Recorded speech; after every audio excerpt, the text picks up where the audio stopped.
J'ai toujours pensé que vivre à Séville serait paisible. Je m'appelle Catalina, à 30 ans, je profite de la vie en travaillant comme spécialiste du marketing en ligne depuis mon domicile. Et la maison dans laquelle je vis est un cadeau de mon oncle, un geste que j'ai beaucoup apprécié. C'est un endroit charmant, avec de hauts plafonds et des pièces lumineuses et aérées. Je n'avais aucune idée de la rapidité avec laquelle mon sanctuaire se transformerait en champ de bataille. Tout a commencé il y a environ 1 an.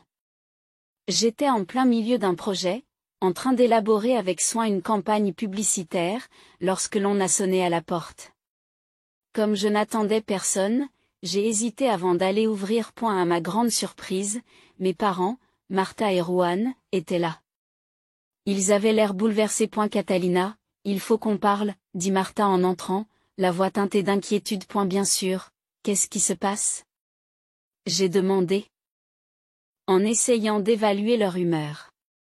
Mes parents étaient confrontés à des problèmes financiers depuis que nos anciennes maisons familiales avaient commencé à tomber en ruine. Les rénovations dépassaient largement leur budget, et leurs revenus ne suffisaient pas à faire face à l'augmentation des coûts. L'un d'entre eux a fait le tour de la maison et a rapidement déclaré: cet endroit est énorme. C'est du gâchis pour toi de vivre ici tout seul. Pourquoi ne pas emménager? Je suis resté bouche bée. Je suis resté bouche bée. Attendez, quoi? Tu ne peux pas décider d'emménager ici sans m'en parler d'abord.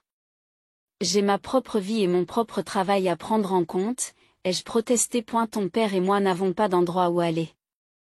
Nous avons déjà vendu notre maison. Celle-ci est parfaite pour nous, a ajouté Martha. J'ai senti mon cœur se serrer. Mais cette maison m'a été donnée par l'oncle Louis. Il m'a dit que je pouvais l'utiliser à ma guise. Le visage de Juan est devenu rouge de frustration. Louis t'a donné cette maison. Tu ne l'as même pas demandé.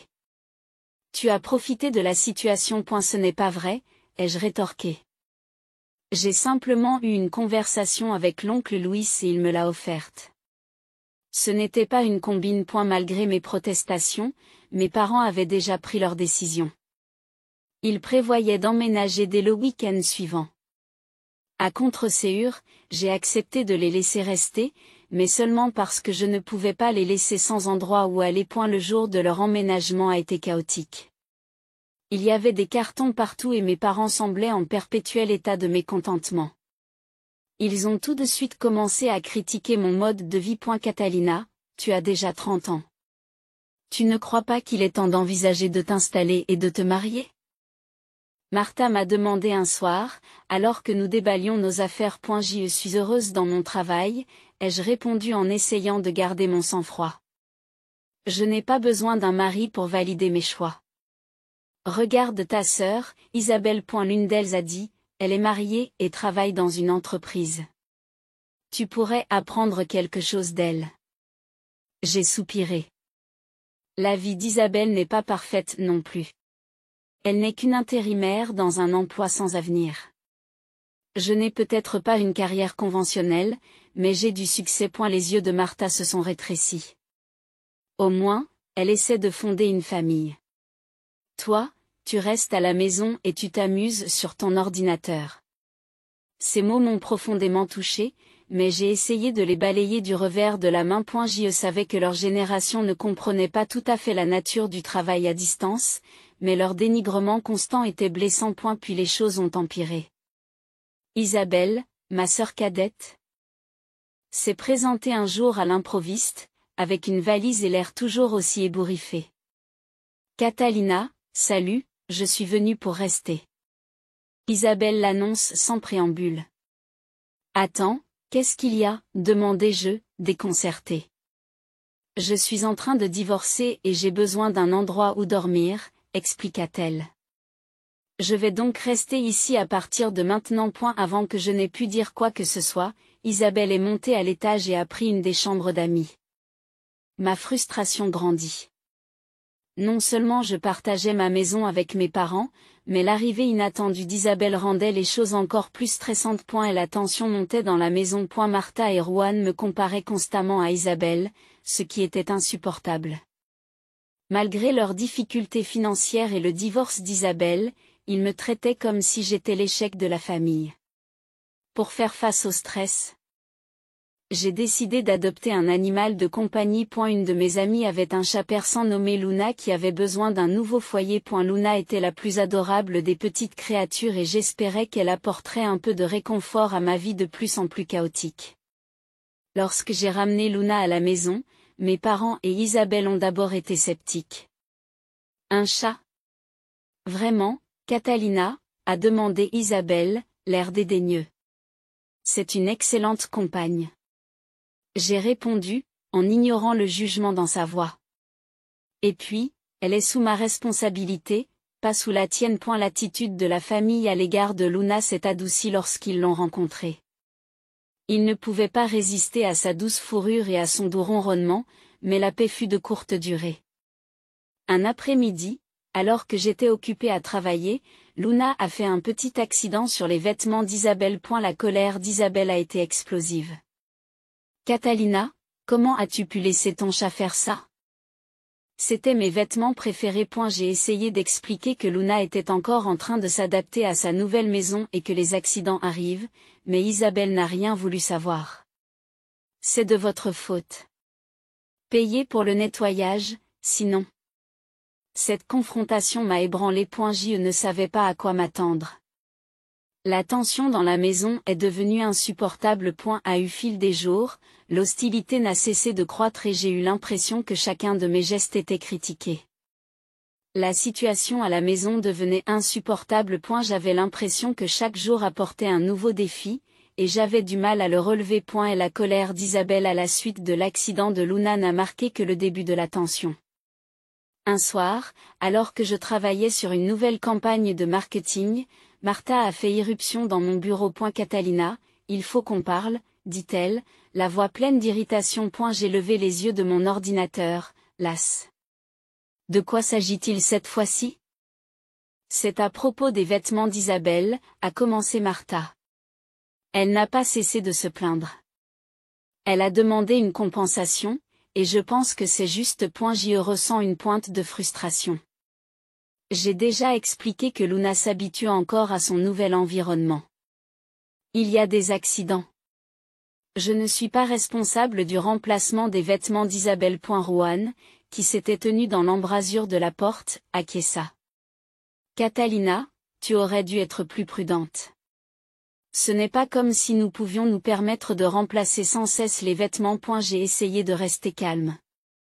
Je n'ai pas l'argent pour ça. Et honnêtement, Isabelle devrait être plus compréhensive. Je fais déjà de mon mieux pour satisfaire tout le monde. Leurs critiques ne s'arrêtent pas là. Isabelle, qui avait entendu notre conversation, est entrée en trombe dans la pièce. Tu te crois supérieure avec ton beau métier et ta grande maison. Mais il s'agit de respect. Catalina. Je ne demande pas grand-chose. Juste un peu de considération. Ma patience s'amenuise. Le respect va dans les deux sens, Isabelle. J'ai déjà supporté plus que je n'aurais dû. Les jours passèrent et l'hostilité dans la maison continua à monter. Chaque petit problème devient une grande dispute. Isabelle semblait déterminée à trouver des fautes dans tout ce que je faisais. Même les plus petites erreurs étaient amplifiées et devenaient d'énormes problèmes. C'est alors qu'est survenu le tournant qui a tout fait basculer. Un soir, alors que je préparais le dîner, j'ai entendu Isabelle se disputer avec mes parents dans le salon. Il haussait le ton et la conversation prenait rapidement une tournure déplaisante. Curieux et inquiet, je suis entré dans la pièce. Qu'est-ce qui se passe? Le visage d'Isabelle était rouge de colère. Le chat de Catalina a encore souillé mes vêtements. J'en ai assez. Il faut qu'elle se débarrasse de cet animal. J'ai eu un pincement au cœur. Isabelle. Ce n'était qu'un accident. Luna est encore en train de s'adapter. Ne peux-tu pas être un peu plus patiente? Roanne intervient, la voix ferme. Catalina, il ne s'agit pas seulement des vêtements. Il s'agit du fait que tu nous as négligés. Nous vivons ici, nous aussi, et tu dois prendre tes responsabilités. Et la discussion s'est envenimée. En peu de temps, Isabelle et mes parents ont exigé que Luna et moi quittions la maison. Nous ne nous sentons pas à l'aise de vivre ici avec votre chat, dit Isabelle, les yeux brillants. Soit le chat s'en va, soit c'est vous qui partez. Mon choc s'est transformé en colère. Alors maintenant, on me met à la porte de ma propre maison? À cause d'un problème mineur avec Luna, oui. Dit Martha d'un ton sec. Il ne s'agit pas seulement de Luna. Il s'agit de la façon dont tu nous as traités. Tu as été ingrate et tu as manqué d'égard. J'étais anéanti. La maison qui avait été mon sanctuaire était maintenant la source de mon malheur. Je savais que je devais prendre une décision. L'idée de laisser ma famille dicter ma vie était inacceptable. J'avais été poussé trop loin. Cette nuit-là, je suis resté éveillé, l'esprit en ébullition. Je savais que je devais agir. Je ne pouvais pas laisser les droits et le manque de respect de ma famille me pousser à quitter mon foyer. Je devais retrouver mon indépendance. J'ai décidé de contacter l'oncle Louis. J'ai composé son numéro et j'ai attendu qu'il décroche. Catalina, comment vas-tu? La voix de l'oncle Louis était chaude mais fatiguée. Bonjour, oncle Louis, dis-je en essayant de garder une voix stable. J'ai besoin de ton aide. Je veux parler de la maison. Il y a eu une pause à l'autre bout du fil. Qu'est-ce qu'il y a? J'ai pris une grande inspiration et j'ai expliqué la situation. Mes parents et ma sœur ont emménagé.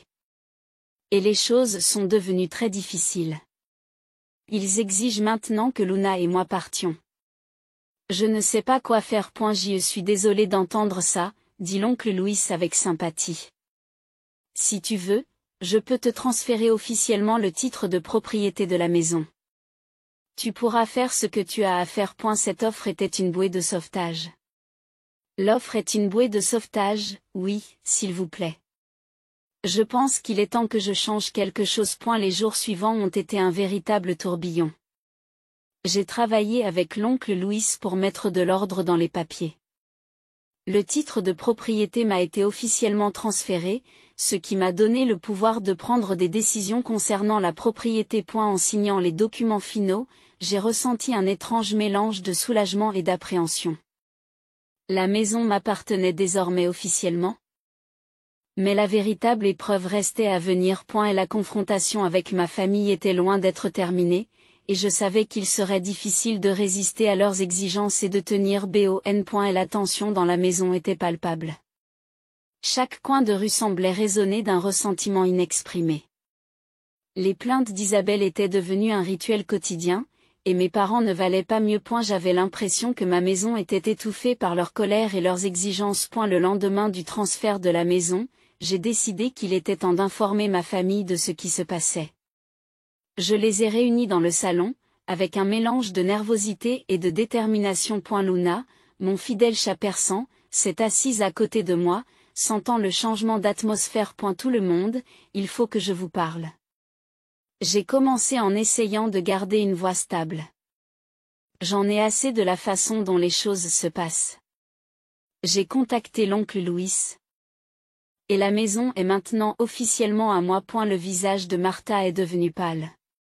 Qu'est-ce que tu dis, Catalina? Je dis que j'ai décidé de vendre la maison, dis-je fermement. Je ne peux pas continuer à vivre comme ça. J'ai assez souffert du manque de respect et des traitements injustes. Les yeux d'Isabelle s'écarquillent sous le choc. Tu n'es pas sérieuse. C'est aussi notre maison. Oui, mais c'est ma maison, répliquai-je. Et je ne vais pas rester ici dans ces conditions. Vous avez tous fait comprendre que vous ne vouliez pas de Luna ici, et vous avez manqué de respect à mon espace et à mes choix de vie. Je ne peux plus rester dans cet environnement. Le visage de Rohan est devenu rouge de colère. Tu n'es pas raisonnable. C'est une mesure radicale. Ce n'est pas une mesure radicale. C'est nécessaire, ai-je répondu. J'ai essayé d'être compréhensif. Mais vous m'avez tous poussé à bout. Je ne vais pas être un paillasson dans ma propre maison. Et la pièce est devenue silencieuse. Mes parents et Isabelle ont échangé un regard. Leurs expressions sont un mélange de peur et d'incrédulité. Ils s'attendaient à ce que je recule, mais j'étais déterminée. Je vous donne 2 semaines pour trouver d'autres arrangements. J'ai dit, en ressentant une pointe de culpabilité, mais en restant ferme. Ensuite, je mettrai la maison sur le marché. Et la voix de Martha tremble. Où devons-nous aller? Ce n'est pas de mon ressort. Dis-je en essayant de garder mon calme. Vous m'avez fait comprendre que vous ne vouliez pas de moi ici, et il est temps pour moi d'agir en conséquence. Au fil des jours, l'atmosphère dans la maison est devenue de plus en plus tendue. La panique s'est emparée de ma famille, qui se démenait pour trouver un endroit où vivre. Les disputes sont devenues plus fréquentes. Et leurs tentatives pour faire appel à mon sentiment de culpabilité sont devenues désespérées. Isabelle a essayé de me raisonner, mais je suis restée impassible. Un soir, Isabelle s'est approchée de moi avec un air de défaite. Catalina, je t'en prie. Je sais que nous avons eu des différends, mais c'est vraiment difficile pour nous. Tu ne peux pas revenir sur ta décision? J'ai secoué la tête. Isabelle, il ne s'agit plus seulement de moi. Il s'agit de me défendre. Toi, maman et papa m'avaient maltraité pendant trop longtemps, et maintenant il est temps que je me réapproprie ma vie. À l'approche de la date limite, j'ai fait les derniers préparatifs pour mettre la maison en vente. J'ai contacté un agent immobilier et j'ai commencé à tout préparer pour la vente. Le processus était stressant, mais il m'a aussi procuré un sentiment de libération. Je prenais enfin mon avenir en main. La veille de la mise en vente de la maison, j'ai tenu une dernière réunion avec ma famille. La tension était forte alors que nous étions assis dans le salon, dernier vestige de notre vie commune. Voici le dernier avis, ai-je dit d'une voix ferme. Demain, la maison sera officiellement mise en vente. Je pars avec Luna, et vous devez être partis d'ici là. Isabelle et mes parents se sont regardés. Leur visage était un mélange de colère et de résignation. Ils savaient qu'ils m'avaient poussé à en arriver là, mais il était clair que la réalité de leur situation était en train de s'imposer. J'espère que vous comprenez pourquoi j'ai dû faire cela, ai-je dit en ressentant une vague de tristesse. J'aurais aimé que les choses soient différentes, mais c'est ce qui devait arriver. Alors que j'emballais mes affaires et que je me préparais à partir. Une partie de moi a ressenti une pointe de regret. Mais le besoin impérieux de protéger mon propre bien-être l'emportait sur la tristesse. Et la maison qui avait été mon refuge était désormais un symbole de conflit et de souffrance. Le lendemain matin, j'ai quitté la maison avec Luna à mes côtés. La rue à l'extérieur semblait plus lumineuse et le poids sur mes épaules plus léger. J'entamais un nouveau chapitre de ma vie, un chapitre où je pourrais enfin trouver la paix et reconstruire mon identité. Après avoir quitté la maison, le monde m'a semblé différent. Le poids des attentes et du ressentiment de la famille était enfin enlevé de mes épaules.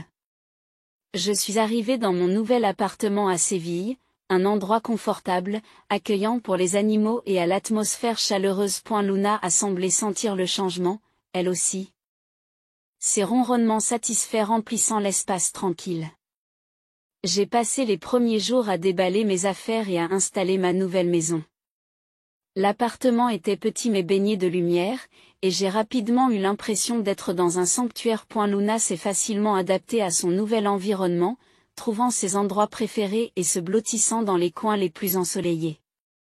Malgré le soulagement initial, une partie de moi était encore troublée par les retombées de ma décision. Je m'inquiétais pour mes parents et Isabelle, me demandant s'ils avaient réussi à trouver un nouvel endroit où vivre. J'avais coupé tout contact, non pas par méchanceté, mais parce que je devais protéger ma propre santé mentale. Un après-midi, j'ai décidé de me promener dans mon nouveau quartier. En me promenant dans les rues animées de Séville, j'ai ressenti un sentiment de renouveau. Le soleil brillait et l'air était rempli des sons d'une ville animée.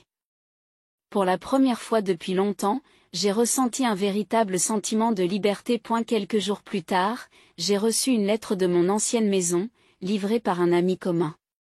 Il s'agissait d'Isabelle. Sa lettre était remplie d'un mélange de colère et de tristesse. Elle parlait des difficultés qu'ils avaient rencontrées pour trouver un nouveau logement et de la pression que cela avait exercée sur notre famille.